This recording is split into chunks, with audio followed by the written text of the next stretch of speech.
World Congress Colombia 2022. Seguimos con Colombia, con el doctor Pedro Felipe Parra Velasco. Él es médico especialista en medicina interna y tiene un máster en cuidado de la salud. El doctor nos va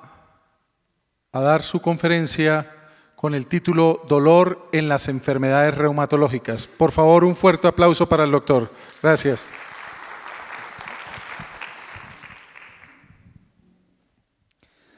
Bueno, trataré de ser ya casi para terminar, muy breve.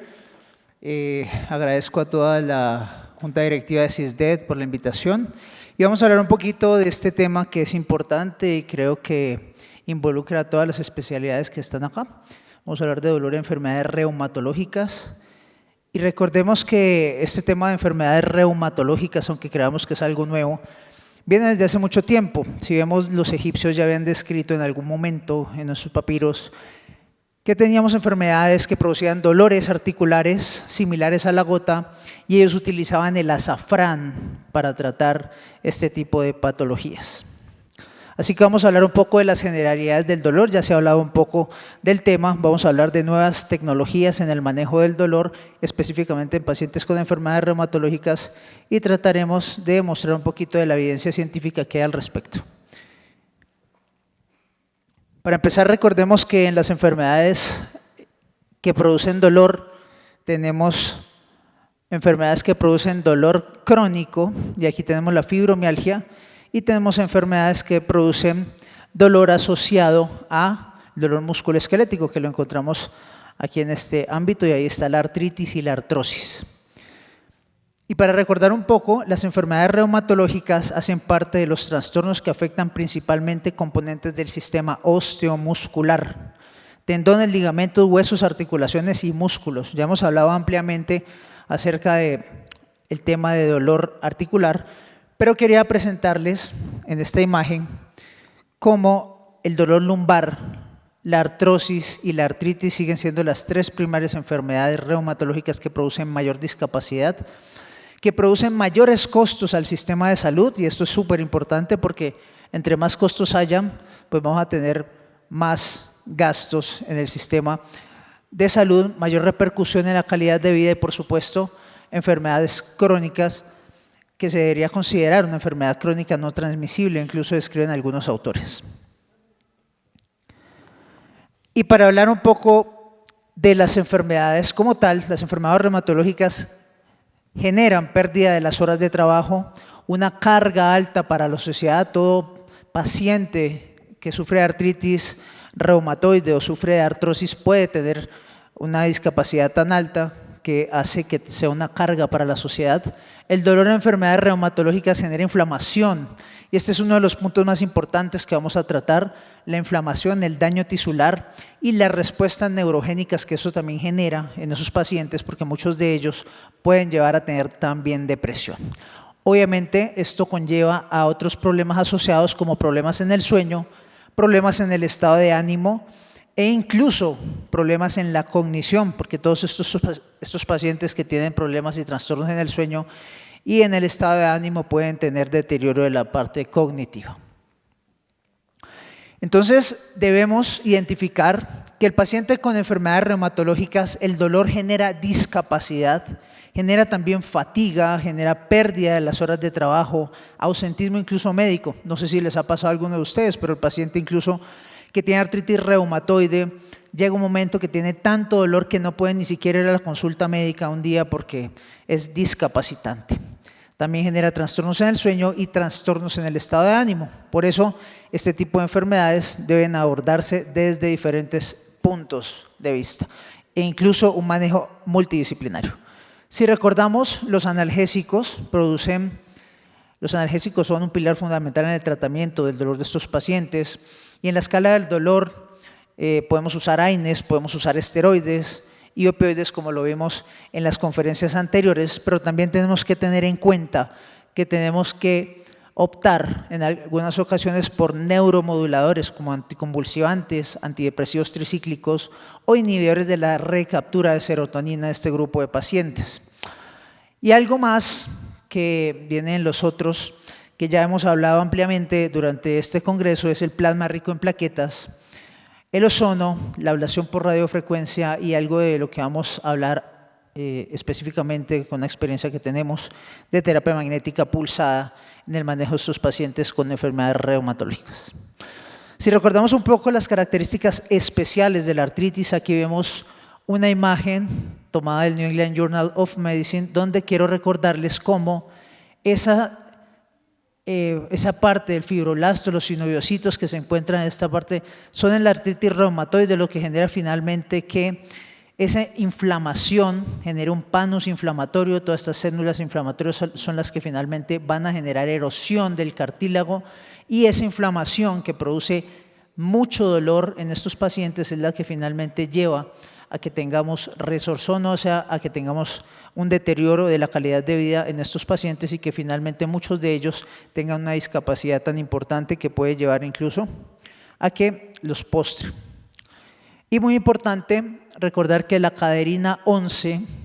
regula la síntesis de elastina y colágeno, por tanto, cuando hay una alteración de esta, pues en la artritis reumatoide vamos a tener toda una serie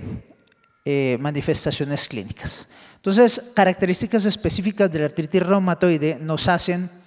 manejar este tipo de pacientes no solo con analgésicos, sino que tenemos que utilizar medicamentos como DIMART, dentro de los cuales tenemos la cloroquina, hidroxicloroquina, y ahora medicamentos biológicos que nos han dado mucho la mano de este grupo de pacientes para poder manejar todo este tipo de patologías. Tenemos también dentro de los modificadores de la enfermedad los mismos medicamentos biológicos que les hablé,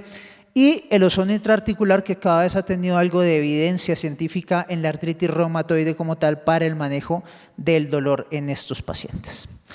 A diferencia de esto, la artrosis es una patología que, como ya mencionamos, genera un deterioro del cartílago articular. Miremos en esta imagen cómo la interleuquina 1, las metaloproteináceas juegan un papel fundamental en todo este proceso de la artrosis, donde tenemos esa matriz que se va degenerando, genera cada vez mayor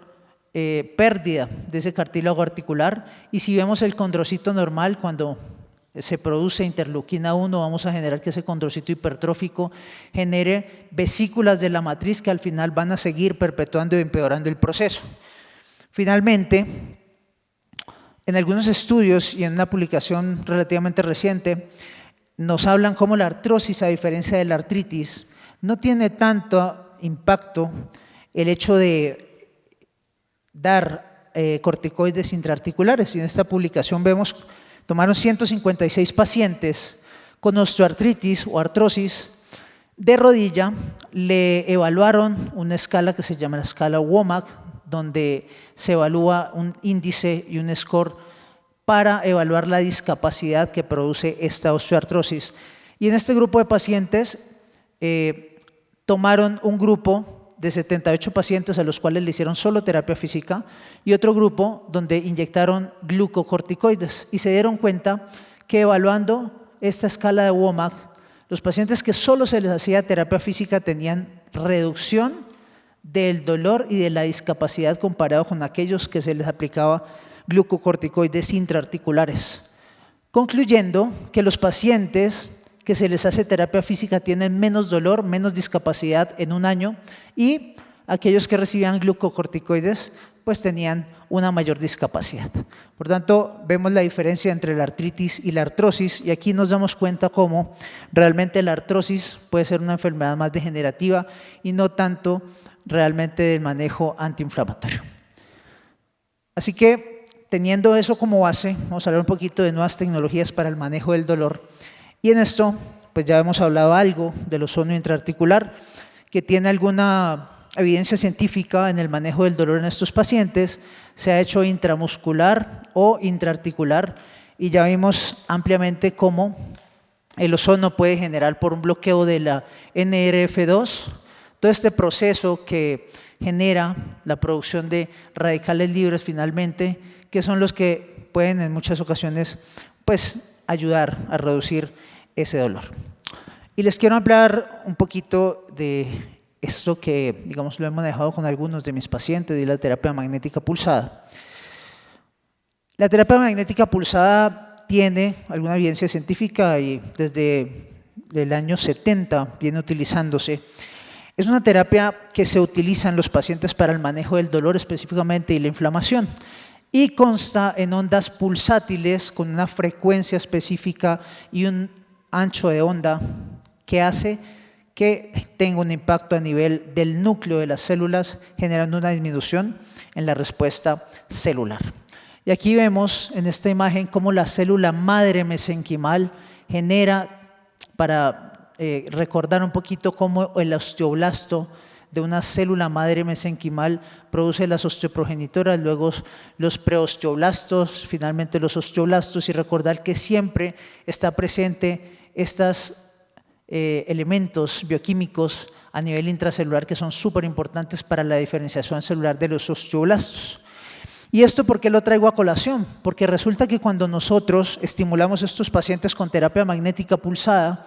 generamos una activación a nivel del núcleo que va a generar un estímulo aumentando el factor tisular beta 2, y al aumentar esto vamos a disminuir por ende la inflamación y la producción de todos estos factores proinflamatorios a nivel del núcleo, generando diferenciación de los osteoblastos, lo que al final repercute en que podamos incluso utilizar esta terapia en pacientes con osteoporosis. Pero entonces alguien se va a preguntar, bueno, ¿eso qué evidencia científica tiene? ¿Será que esto realmente sí funciona? En esta publicación realizada por un grupo en el 2017, vieron en ratones cómo los receptores de adenosina tenían un papel fundamental, la terapia magnética pulsada, en la antiinflamación en el organismo, y cómo esta terapia magnética podría aumentar dichos receptores. Entonces se estimuló a esos ratoncitos con terapia magnética a nivel del cartílago articular y se mostró cómo a nivel del cartílago podíamos disminuir la inflamación y podíamos aumentar esos receptores A, 2A y los receptores también A3, que se los muestro a continuación, y cómo esto genera un impacto importantísimo en el dolor. Aquí se los muestro más específicamente. Este es un condrocito que se estimuló con terapia magnética pulsada, y este es un condrocito que no se estimula con la misma terapia. Cuando se estimulan estos pacientes con terapia magnética, vemos cómo se aumentan los receptores A3 y los receptores de adenosina A2A, los cuales están directamente involucrados en la disminución de la inflamación. Si ven todos estos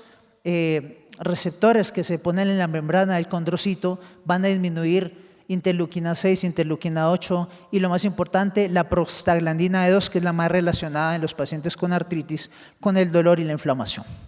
Así que esto nos muestra cómo realmente podemos utilizar este tipo de terapia para el manejo del dolor en estos pacientes. Evidencia científica hay mucha, tenemos algunas publicaciones de la eficacia y la seguridad de la terapia electromagnética pulsada, y tenemos incluso metaanálisis que les presento un resumen a continuación de cómo en manejo de la terapia magnética pulsada para la osteoartritis de rodilla,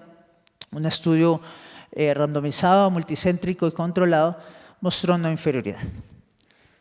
Y aquí vemos,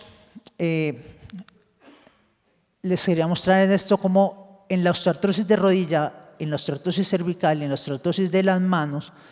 cómo tuvimos algunos resultados de esos pacientes que se estimulan con terapia magnética pulsada, mostrando resultados positivos en rodilla y en mano, pero no en artrosis cervical. Así que podíamos pensar que la terapia magnética pulsada en este grupo de pacientes que tienen artrosis de manos y artrosis de rodilla puede ser bastante importante para ayudarnos en el manejo del dolor específicamente de estos pacientes. Así que, como conclusiones, podemos hablar que el dolor en las enfermedades reumatológicas es uno de los signos más discapacitantes y debemos aprender a manejarlo. Definitivamente, el dolor en los pacientes con enfermedades reumatológicas genera una discapacidad y requiere en muchas ocasiones un manejo multidisciplinario, y que tenemos nuevas evidencias científicas para el manejo de como la terapia magnética pulsada, la ozonoterapia, que requieren mayores estudios para su aplicación en todos los pacientes, y que por supuesto también recuerden que es importantísimo que sigamos estudiando este tipo de pacientes. Les recuerdo que Thomas Sydenham detalló la sintomatología clásica de las fiebres reumáticas. Alfred Garrod introdujo el término de artritis reumatoide. Y bueno, este soy yo, que estoy hablándoles aquí, que espero que les haya gustado la conferencia y que les haya despertado algo de curiosidad a ustedes. Muchísimas gracias.